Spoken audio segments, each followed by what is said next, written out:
Hey there studiers, how you doing? Welcome to the video. If you've not been here before, my name is Professor Mark Egan. Now today's video is going to focus on how we go about doing a proposal, and I've got an excellent example which I think you can learn from. There's also going to be others in this series, so if you look at this proposal, I'm going to be posting more for you to go through. I think samples are really useful to getting a grasp about what we have to do. We can have these things explained to us by professors and academic staff, but really it's kind of seeing it that we learn so much, and that's what I'm going to specialise in this series of dissertation proposals. Okay, so going through the dissertation proposal, hopefully that should appear on your screen now. I'm going to talk through it. So if we look at it here, we've got an outline that I've put down at the beginning just to try and understand what the template is that you might be seeing from your departments and from your universities. So initially then, most dissertation proposals have similar sections, but might be termed in different ways. Your department will issue you with a proposal form for submission. It'll be similar to structure of the final theses, and it'll be between 1,500 and 2,500 words and be structured something like, first of all, you're going to have a title. This is going to be a brief statement of the key theme, purpose and focus, and here you're describing the key aspects of your research in the fewest possible words. One of the main faults that you might see initially in a proposal is it might be too overly long, trying to cover too much. Context and background. In this section, you're going to be given the outline of the topic, the purpose, the reasoning, why it should be researched in an academic context, and perhaps state the aims and research questions. This is often at the start of the research proposal. We then, in the proposal, you'll have a theoretical basis or a literature review. And in this section, this is where you will situate your research idea within academic literature, perhaps theories you might use, and also the reasoning for your research from the supportive academic work. The next section that you're going to have for your proposal will be something where you talk about your methodology. How are you going to gather the data for your research? And here you're going to outline and discuss the various methods you'll be using for your dissertation. Things like how we might collect the data, what the research design is, what is the research philosophy and paradigm, how will you analyse the data, and also how you will discuss research ethics, although this might have its own section in the dissertation proposal. Finally, the last section of most dissertation proposals is going to have a project plan and timeline.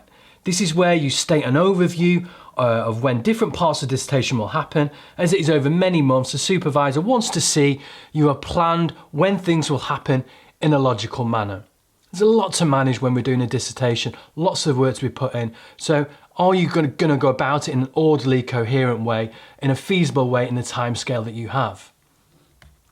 So now I'm going to move down and talk about this example that I've got for you of an actual dissertation proposal. So let's just call this example 1. This is from the discipline of management and business. And here the proposed title that the student has offered up in their proposal is a research about how emotional labour is managed by emotional regulation and influences on customer satisfaction based on the case of Walt Disney. And it says here the words are going to be around about 2,000 words for the proposal. So what do we think about the title?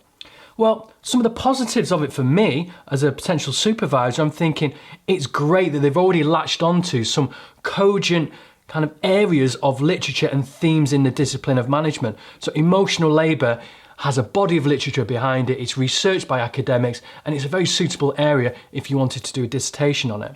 They're also linking it to a secondary theme as well. And this is really good, I think, for dissertations, because by bringing together two different themes, you're drawing a relationship which can be explored between the different literatures. And this will give you more specific narrowing and focus. And there'll be lots of tensions or connections or differences and dialogues between the two themes that you might be able to talk about. And this is what academics do a lot in their research papers that you'll see in journals. Very often they're pulling together different bodies of literature and different themes. So think about that as something you might want to do for your dissertation or your dissertation proposal. Also then, they're also relating it to customer satisfaction. So again, it's narrowing the idea and the focus of the dissertation. And, a positive is that they've chosen a company, an organisation, which gives it that added specificity and starts to kind of make it more particular and reasoned it of why this dissertation might be different, the gap it might be looking at, because it's looking at a particular organisation with its own sets of dynamics. Myself, who knows about this literature in the field, like I know that emotional labour also links to the Disney organisation, and I know there's academic work that has gone on previously around this organisation and the link between emotional labour. So there's a connection there and a suitability between the relationship of the organisation and the literature and theme that they are proposing. So all in all, I think it could be brushed up, could be maybe a bit shorter, worded a bit better, but at the stage of a proposal, I think it's a good title. Moving on down now, here this next section then, the research topic and purpose. This is where the student sets the context for the idea, for the research idea. So if we talk through here, the research is concerned about emotional labour, okay? Around this topic, the research aims to analyse how emotional labour, regulated by emotional regulation and under such regulating, how emotional labour impacts on customer satisfaction. The case of Walt Disney will be employed in this research. So if we were to scrutinise this, we might say that the sentence flow, the grammar, the choice of words isn't perfect and it could be worked on. Okay, so that's a minor fault I would think about in this part. But as we go down, I want to give it some broader comments. In this next paragraph here, they're basically talking about laying the foundations of the company of Walt Disney. Okay, and they give some outline about the company, and they relate to some literature as well. Okay, and then if we think about the next section here, again, they're talking further about Walt Disney, and they're relating it to customer expectations, which is part of the area they want to research in their title. And as this goes on, we can see they're looking at Walt Disney in various ways. They're talking about how they're going to analyse employees. They're mentioning emotional labour. As we go further down here, they're also kind of giving context for their research, particularly in this lower part here. I think here they're talking about, in terms of how they're giving justification for their research and purpose, they're talking about a particular target group that they might want to focus on, how the data might be collected, and also relating to emotional labour in terms of the goals of the research and the understanding of the organisation. So there's some positives there. Now I just want to look at the comments that I've written down to talk through with you. So if we go here, some of the negatives about that section above in terms of giving an outline, a context of the research. I think it could have given greater justification for the research with more specific understanding, more specific research angles on emotional labour. What is the relation between emotional labour and customer satisfaction? So, you know, they've pitched it that they're going to look at the theme of emotional labour, but really there isn't really any academic work or sources regarding emotional labour, and this is the dominant major theme of the dissertation. So really, if you're providing reasoning why this study should go ahead in your research, situating it within literature in an academic context would really advantage this proposal, and they haven't really done that. Second point here, I've said there should be more academic sources to support justification in the context. So here in the context, the sources that they have are kind of Walt Disney company sources. There's nothing in terms of academic sources to justify this, particularly around emotional regulation, customer satisfaction, and emotional labour. The research question and specific aims. So I think how you might have structured this first part of the context would be maybe to divide it up into other sections where you explicitly stated the aims and made those clearer, even the objectives of the research, and also maybe a few research questions. So as you read through this kind of introduction of the context, it's kind of all under one heading. And I think sometimes these research contexts read better if you kind of look at the context, but then also look at maybe having a research question, some sub-questions even, and then also maybe writing down the aims or the aim and the purpose of the study to make that clearer. I think as well, you know, when I read this kind of context, I have a slight concern at the beginning as a supervisor is that how are they going to get this data? You know, if it's going to be on the company of Walt Disney and if they're looking at customers, How are they going to get access to those customers?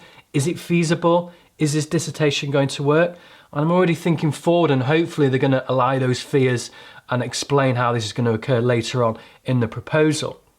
So the positives about it, it's kind of signified a major theme of the discipline with bodies of literature and theory.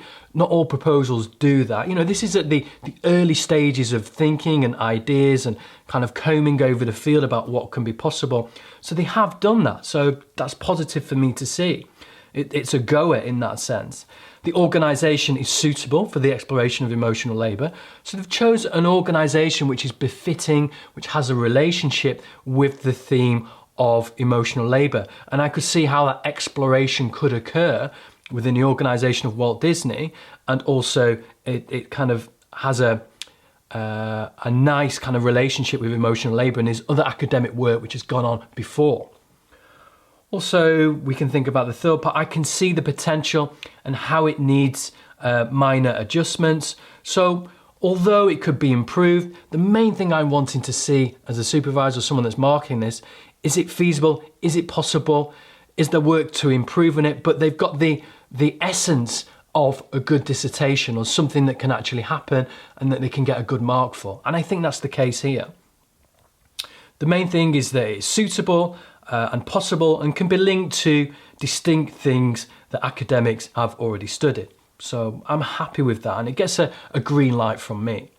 The next section then, they're looking at the research context and theoretical basis. So this is a section where you're talking about the literature, situating your idea within the literature, the topics of the literature, what are the key areas which need to be supported and set into the context of literature. So as we go down here then, we can see in this first part they're talking about emotional labour, but I think really again here straight away they should be kind of, if they're talking about the research in the field of emotional labour, start to signal what that is, have a few references, and there isn't any there at the beginning in this first paragraph. I would also then kind of go down further, maybe some of the wording as well. Emotions vary tremendously at different people, needs improvement and picking up on. As they go down, we've got a repeated reference here in Lindenbaum and Jordan. And they're talking about negative and positive. I can see they've got key literature, the key theorists in the field of Hofschild of emotional labour. So they've found that out, and that's good to see at a basic level. Then the paragraphs as we go down, they're kind of dealing with different aspects of literature. They get into some of the more nuanced understanding of emotional labour here. Oh, perhaps to improve it, they're repeating Hofschild a lot. You know, emotional labour is a huge field with, you know, highly researched area with thousands of studies. So, you know, a really top proposal would have that laced and demonstrated in these paragraphs, and not just having to keep returning to Hofschild, which is the most well-known and easy to source theorists. So at the level of scholarship, I think it could be improved. But again, for a proposal, the initial stages, you know, I'm happy that the student is grasping this and at least getting to grips with the basics and demonstrating that. Here as we go down further as well, they're talking about managing emotions in relation to emotional regulation, which is good, which is the other minor theme of the dissertation. So they're structuring it well, it's in good paragraphs. As they're talking here about satisfaction, different levels of emotional labour, deep acting. So this is all good to see, different theories of emotional labour. They also, in this section here, they start to relate it to the service industry. So here, so they're looking at literature related to the service industry, which is the type of organisation which is in the title. So that's good. They're not just looking at general literature on emotional labour, but they're trying to find some specific stuff which relates to the organisational type or the place of this dissertation. Further as we go down, they're talking more about customer orientation. And I think is good in this section, also kind of trying to relate the literature to their study, to give cause, to give purpose, a reason about why they should be carrying out this research. So I think a bad literature review in a proposal, and indeed in a dissertation, is just an overview of different theories and an overview of different bodies of literature. a better or higher grade literature review or justification through literature in a proposal should really draw that relationship of the literature to your research. What are the gaps? What's missing? How can that support the turns and the twists and the progressions that your dissertation are going to choose to make? So you're kind of carving out, you're dissecting, and you're positioning and placing your own research amongst that, even at this early stage. So let's look at some of the negatives and positives that I picked out and wrote down previously. So here, the negatives, I think they're missing out some studies on emotional labour, and Disney in particular. There's a key theorist of Alan Bryman who wrote a book on Disneyfication. It picks up emotional labour. I'm surprised they've not used that book. And there's also other work on sectors similar to Disney and emotional labour. So even a quick, Google Scholar search, if you put in emotional labour in Disney, there'd be a fair bit of literature that came up. And therefore I would have expected this proposal to contain some of that. Sometimes there's poor sentence flow as well, and construction within the literature review. The positives, it uses literature to draw relation to their direction and position and reason their research. Particularly it does that well in this last paragraph. It covers themes of literature that link to the main themes of the research, such as emotional labour and emotional regulation. So it's given in the title what these key themes are, and then it's picked up with this later on. At the proposal stage, they've demonstrated a good grasp of the field, and it is proving to be a very justifiable study that can be supported by relevant bodies of literature.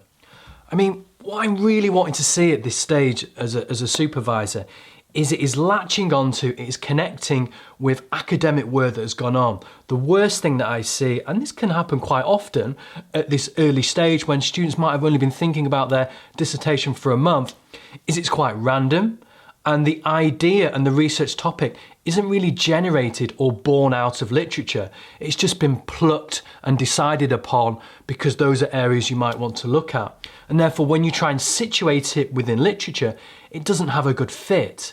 So really, the best way to do it is to start from the papers, start by looking about what other academics are reading, what are some of the topics you've looked at on your module, and then bring out your research title and idea from that. And I think the student has done that. And this is why I think it's good, and it kind of satisfies me, and it gets rid of any concerns, because I know that there's real possibilities of this dissertation, if they do it well, of getting good marks and performing well. Okay, so now onto this section of research methodology. So this is where the student is going to talk about how they gather their data.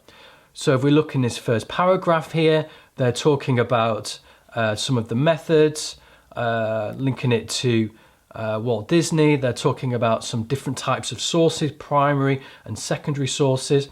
It's all quite elementary and basic stuff. In the second one then, they're talking about the relationship, which this is good, how we need to understand emotional labour and the relationships of how we obtain that data in terms of understanding the phenomena of emotional labour. And perhaps it requires to be situated in a certain paradigm, maybe qualitative, because emotional labour is a subjective phenomenon. So they're starting to understand and grasp that, which is good. Go down the further, something I'm thinking is missing here, even in the methodology section, what is going to up your scholarship game and the chances of getting a good mark in your proposal is if you have sources. Yes, sources are the essential ingredient of any form of academic writing, and this should occur in your proposal as well. So we can see in this paragraph here that there's no sources. There was very few in the one previously as well. And this is carrying on here. So in this next section here, they're talking about how they're going to obtain the data in terms of an online questionnaire, semi-structured interviews.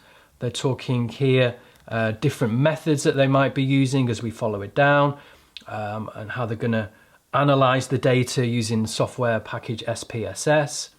And then finally at the end, they're talking about a very basic kind of look at ethics. And I would expect more than that, even a specific section highlighted where they address ethical concerns. And some dissertation topic forms, proposals will have a separate section for ethics, because it's a really important part of the proposal and whether it gets the nod to go ahead. So let's see the comments that I put down when I'd looked at it previously. So some of the negatives, as I've said, they could have used more supportive literature and sources on the chosen method. So up above here, you know, if they're talking about adopting online questionnaire, okay, give reason why, justify that, but don't just justify it in your own words, justify it using academic sources and literature about the benefits and the purposefulness of a questionnaire. And also maybe talk about the limitations. And again, that will be contained within literature and sources where limitations and problematics of something like questionnaires will be discussed. And also maybe link about the limitations to your own research. What might be the problems of putting out questionnaires and Disney and the type of organisation. The next part then here, we also looked at could have gone further in discussion of the questionnaires. What might be the problems? How will it be designed in a qualitative way? What will this population millennials be from? Anywhere in the world, and how many questionnaires? So when they've talked about their research method, how they're going to gather the data and the research strategy, I think they could have gone further when they talked about questionnaires. It's just quite a simplistic kind of turn of sentence. There's lots of types of questionnaires. How will it be designed? How is that going to relate to qualitative data? And also, you know, talk about this population of millennials. Who are they going to be? Who are these participants? Because there's different demographics in geographical locations, and this might affect the answers that you get if it's somebody from the US of A, or somebody from the UK, or somebody from China, or somebody from Africa. They might have all different relationships to the experience of the Disney company. So here we talk about something on, there's nothing really on ethics in this part. So again, a difficulty, I think, now in terms of ethics. The positives, so they understand and reason why it should be qualitative. Okay, so that's good at the start. They've situated it. They've not said it's a quantitative, they've stated qualitative, and given appropriate arguing for that and why it should be. And it's coherent and it makes sense. They offer analytical methods and show awareness of software to be used. So again, as a supervisor, you know, there could be more. You know, it's not going to score top marks, this proposal, but I don't have any fears of it. I know that in my supervisor meeting, we can discuss this further, and it's probably might have only had one meeting with the student at this stage. So there's lots of improvements that I can give in my feedback and also in my direction in the comments in our supervisor meetings. So the main thing is that they're showing an awareness, and it's just the detail that's really lacking to put it up to that high level. The next part that they've got here is the project plan. So here they've given a boxed outline, and most of the time these are kind of quite elementary. They read well. They've thought through when are they going to do their reading, when are they going to write their literature review, when are they going to be designing their questionnaires and running pilots by the end of June. Looking at July, that's when they'll be analysing their data. When are they going to be doing the writing? They've signalled that would be in August. And here they're talking then revising, amending towards the end. So all in all, I think that's a very feasible plan that they've given. It's detailed, they've got all the key dates, and it's logical in terms of how it progresses. And I don't see any issues with what they've talked about there. So that would get a thumbs up from me. And in terms of a proposal, it's not where I'm going to come down with a hammer in terms of marks or big critique. As long as, again, it looks plausible, feasible, I can see this being actioned and happening. And there's always a flexibility. Things change, and I can see how that can occur here. And there's no need to panic, and I have no fears. At the end, they've put a bibliography. So here they've shown a good situation within the literature, and I'm reading through it. There's many sources that I recognise, journal articles, high level of scholarship. So again, at this level, compared to some dissertations that I might see, which might have a very poor selection of sources at an early stage before they've fully comprehended their research topic, I'm really happy with the work the student has done and how they've got that background research and familiarity with the field of study, in particular emotional labour. So what do we think about that in conclusion? You might have your own marks and your own appraisal and judgment of that. If I was marking this, they normally get around 10 to 20% of your actual final dissertation mark. I'd be looking to give this something like, in the mid to high 60s. I think there's some good qualities about it. They've situated in a clear body of literature. They've talked about the method that they will use, which is appropriate. They've got a good bibliography and extensive knowledge of the field. The plan is good and they're capable of doing it. And also, the justification is there throughout. There's lots of faults that I've picked out and lots of ways of improving it, but I don't want to be too harsh at this stage.